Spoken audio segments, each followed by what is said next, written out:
মামা মামা মামা মামা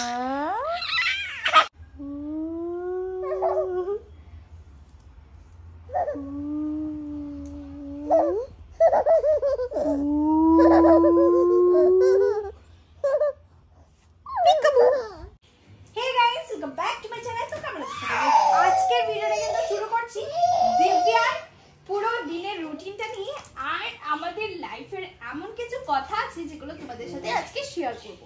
তো প্রথমে দিব্যাকে সকালে আজকে একটুখানি ব্রেকফাস্ট করি, এবার হলো দিব্যাকে স্নান করানোর পালা। দেখতে পাচ্ছ, অন্যদিন তো আমি ভয়েস ওভার করে থাকি, ভয়েস ওভার করার কারণে তোমরা বুঝতে পারো না দিব্যা ঠিক কি যন্ত্রণাটা করে ওর তেল দেওয়ার সময়। তো স্টার্ট হয়ে গেছে ওর, এবার তেলটা খুব ভালো করে মাখাবো আর তারপর কিন্তু দিব্যাকে আমরা স্নান করাবো। তো চলো আগে তেলটা মাখিয়ে নিই, তারপর কিন্তু স্নানে নিয়ে যাচ্ছি। দুষ্টুমি করছো কেন মাম্মা?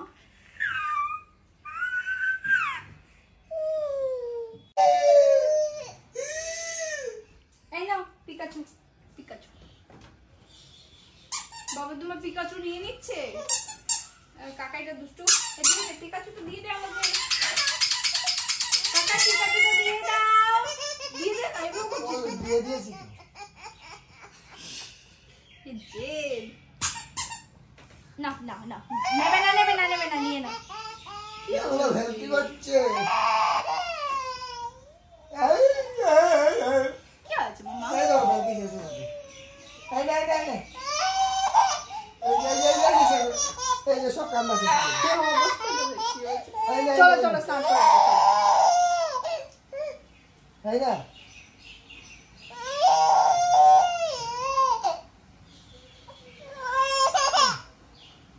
চলো চলো চলো, দুষ্টুমি করো না মামা। হ্যাঁ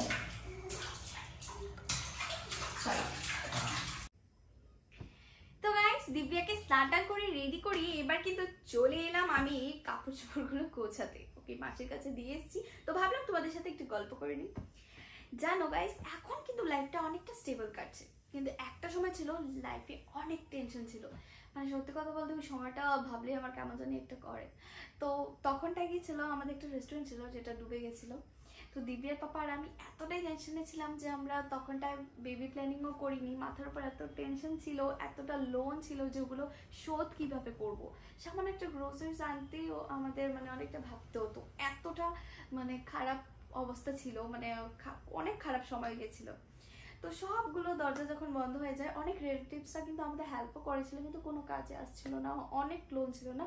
তো তারপর গিয়ে সবশেষে আমার মা আমাকে সাজেস্ট করে যে তুই একজন অ্যাস্ট্রোলজারের সাথে কথা বল।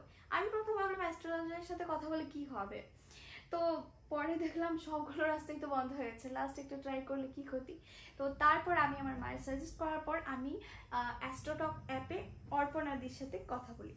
অপর্ণাদির সাথে কথা বলে কিন্তু আমি ফার্স্ট আমি আর দিব্যার পাপা যখন ওনার সাথে কথা বলি, তখন আমরা কিছু বলার আগে উনি জাস্ট আমাদের কাছে আমাদের ডেট অফ বার্থ আর সময়টা জানতে চেয়েছিলেন। ওটা বলার পরই উনি কিন্তু আমাদের লাইফের সব প্রবলেমগুলো গর্ব করে বলে দিলেন। আমি জাস্ট ভাবতে পারছিলাম না, মানে আমি দিব্যার পাপা দুজন সারপ্রাইজ হয়ে গেছি, মানে যে এটা কী করে সম্ভব। আমাদের ফাইন্যান্সিয়াল অবস্থাটা খারাপ, আমরা খুব প্রবলেমে চলছি, অনেক ধার লোন এসব, মানে উনি সব বলে দিচ্ছিলেন আর কি। তারপর ওনার এই কথাগুলো শুনে আমাদের এতটাই বিশ্বাস হয়ে গেল, মানে আমি আর দীপের বাবা দুজনেই কিন্তু ওনাকে আমাদের সব প্রবলেম খুলে বললাম। তারপর উনি দুটো সলিউশন দিলেন আমাদের। ফার্স্ট হলো গিয়ে 9 দিন পর্যন্ত একটা জিনিস যেটা করতে বলেছিল ওটা 9 দিন পর্যন্ত করতে হবে, আর আরেকটা হচ্ছে গিয়ে উনি বললেন যে তোমরা যে কাজটা করছো, তো তোমাদের এই ফাইন্যান্সিয়াল প্রবলেমটা যেটা হচ্ছে, আমি কিন্তু দেখতে পাচ্ছি তোমাদের ক্যারিয়ার আছে ইন্টারনেট জগতে, ঠিক আছে, তো তোমরা কিন্তু কাজ করে যাও, সব কিছু ঠিক হয়ে যাবে, তোমরা ওই দিকটাই কিন্তু সফল হতে পারবে। তারপর ওনার কথা বিশ্বাস করে আমরা তো এখন দেখতেই পাচ্ছি আমাদের এই ইউটিউবের জার্নিটা, লাইফটা, দিব্যাকে একটা বেস্ট লাইফ দিতে পারছি। তার জন্য আমি অপর্ণাদিকে থ্যাংক ইউ বলতে চাই। সত্যি কথা বলতে ওনার এই কথা শুনে আমার লাইফটা পুরো বদলে গেছে। তা আমি এটাই বলবো, তোমাদের অনেকের লাইফে অনেক রকমের প্রবলেম থাকে, ধরো বেবি নিয়ে, ক্যারিয়ার নিয়ে, অনেকের বিয়ে নিয়ে সমস্যা। তো তোমরা কিন্তু এই সমস্যা থেকে মুক্তি পেতে হলে অ্যাস্ট্রোটক অ্যাপের মধ্যে তোমরা অপর্ণাদের সাথে কথা বলতে পারো। ওখানটায় কিন্তু আমি তোমাদের ডিসক্রিপশনে এখানে লিঙ্ক দিয়ে রাখবো, তোমরা ওখান থেকে ডাউনলোড করে নিও। আর ফার্স্ট চার্টটা কিন্তু ফ্রি পাবে তোমরা।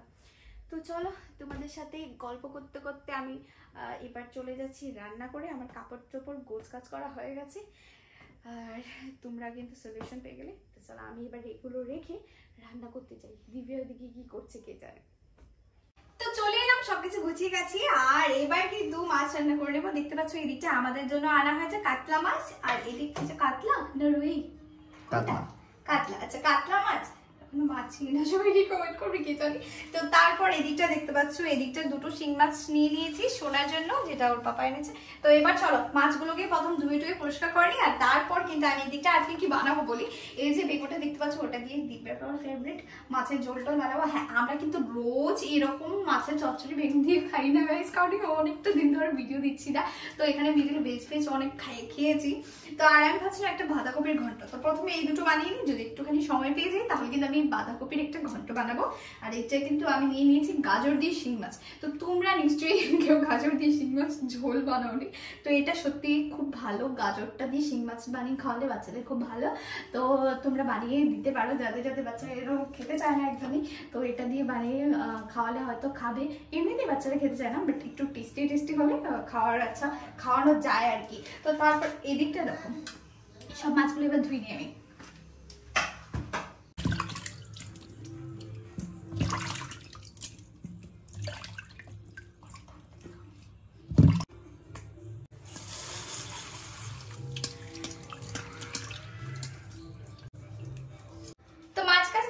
এবার কিন্তু আমি সোনার জন্য সবজিগুলো কেটে নিচ্ছি। তো গাজর দিয়ে, আচ্ছা বিনস দেবো সেটা তো বলিনি, আমি কিন্তু গাজর আর বিনস দিয়ে সোনার জন্য শিং মাছের ঝোলটা বানাচ্ছি একদমই পাতলা করে। তো এই দেখো, প্রথমে গাজরটা খুব ভালো করে ছুলে নিই।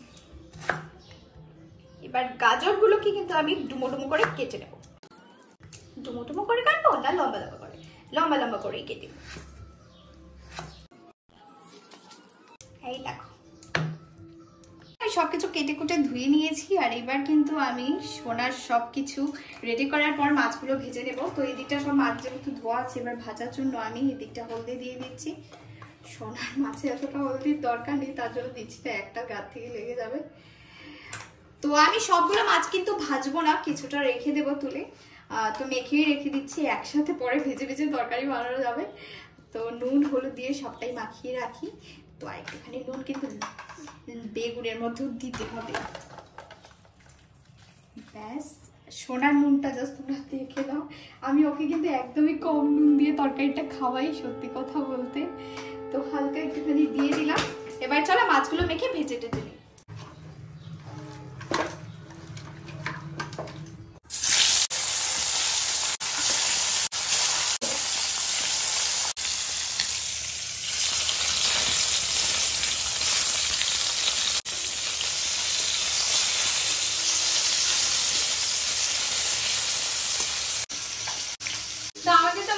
চলছে, এবার সোনার জন্য তরকারিটা বানিয়ে দেবো। তো প্রথমে এখানে কিন্তু আমি কালো জিরা ফোড়ন দিয়ে দিয়েছি। এবার আমি হালকা নাড়িয়ে কিন্তু সবজিগুলো ছেড়ে দেবো। তো নুন হলুদ তো দেওয়াই আছে, এবার দিয়ে দিচ্ছি।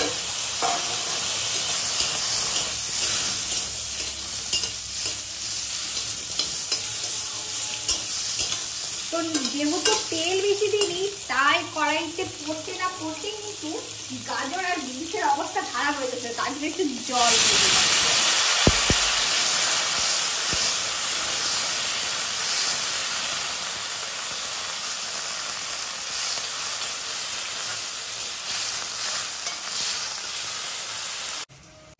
তো আমার সব মাছগুলো ভাজাভুজি কমপ্লিট হয়ে গেছে, আর এবার শুধু এই দিকটায় আমি ভাত বসিয়ে দিয়েছি।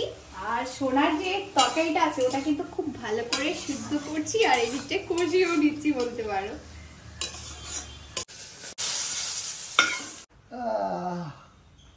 আমারও ঘুম এসে গেছে, আর এই দেখো ও শুয়ে গেছে। খেলতে খেলতে নিজে নিজে ঘুমিয়ে পড়েছে। টিভি দেখতে দেখতে আমার বোরিং লেগে গেছে, ভাবলো যে একটু শুয়ে নি, তারপর আবার উঠে তারপর একটা গান শুনবো, তারপর আবার ঘুমিয়ে পড়বো। বালিশ টালিশ ছাড়াই শুয়ে গেছে। তো গাইস আমি এদিকে ঝোল দিয়ে দেবো এবার। আর সোনাকে তো তোমরা দেখেছো ঘুমিয়ে পড়েছে, আর বোন গেছে বাড়িতে, তার জন্য একটু বেশি অসুবিধা হচ্ছে। তো এইবারই আমি ঝোলটা দিয়ে দিচ্ছি। তো আমি কিন্তু এদিকটায় বরফ জলটা দিয়েছি। এবার ঝোল দিয়ে কিন্তু আমি মাছটা ছেড়ে দেবো।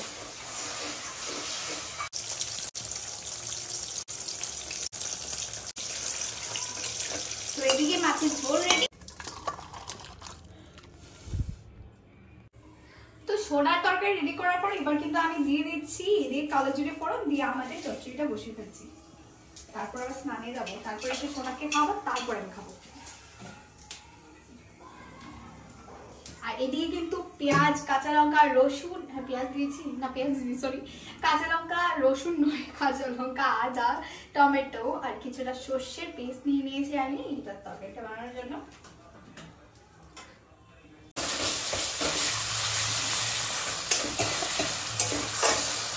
তো আমি নুন হলুদ দিয়ে মশলাটা ভালো করে কষিয়ে একটুখানি লঙ্কা করেও দিয়েছিলাম, তারপর কিন্তু ঝোল দিয়ে দিয়েছি।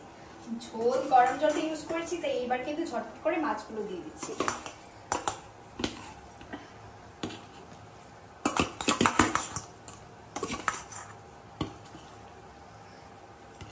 মাছটা একটুখানি জাল হলে কিন্তু আমি বেগুনগুলো দিয়ে একটুখানি জাল দিয়ে নামিয়ে নেব।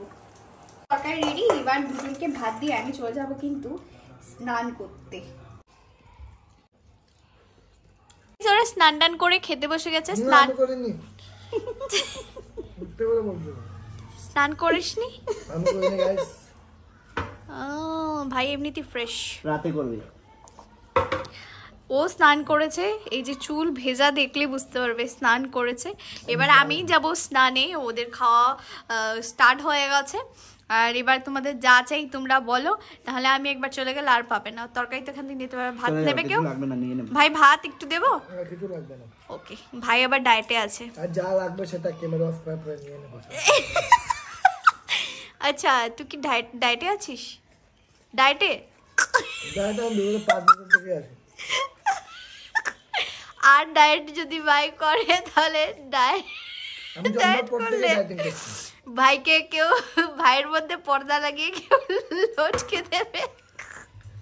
ঠিক আছে চলো আমি স্নান থেকে এসে তারপর সোনাকে খাওয়াবো, আমিও খাবো। তো চলো টাটা। স্নান টান করে চলে এসেছি, এসে দেখি সোনা ঘুম থেকে উঠে গেছে। আর এবার কিন্তু সোনাকে খাইয়ে আমি কিন্তু চলে যাব খেতে। করো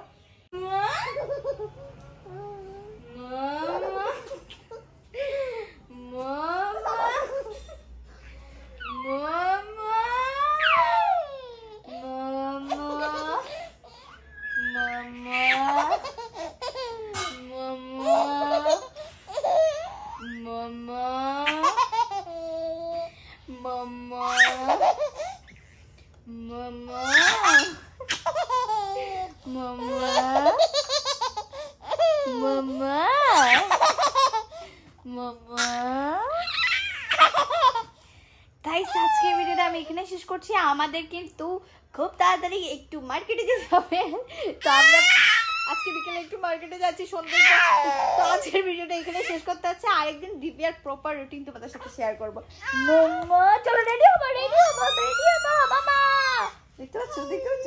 চলো রেডি হবো, শপিং যাবো। যাবে যাবে যাবে? সবাইকে টাটা বলে দাও, বলে দাও আমাদের চ্যানেলটাকে সাবস্ক্রাইব করো, লাইক করো, শেয়ার করো। মাম্মা কি করেছে, জুচি দুটো বেঁধেছিলাম, ওগুলোর অবস্থা খারাপ হয়ে গেছে। মাম্মা মাম্মা